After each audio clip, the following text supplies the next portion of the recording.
एगो छोट लइका बा, राह चलत का पर रास्ता भुला गइल बा। ये विकट स्थिति में देवी माई से प्रार्थना करत बा, का कहत बा? गंगा किनारे मोरा गाँव हो,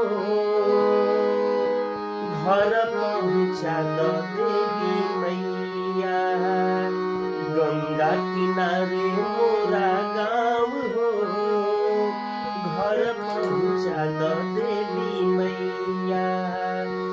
घर पहुँचा दो मैया, माई से मिला दो हो। घर पहुँचा दो मैया, माई से मिला दो हो।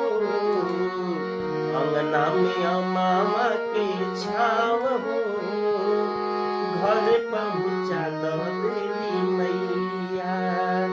गंगा किनारे मोरा गाँव हो, घर पहुँचा दो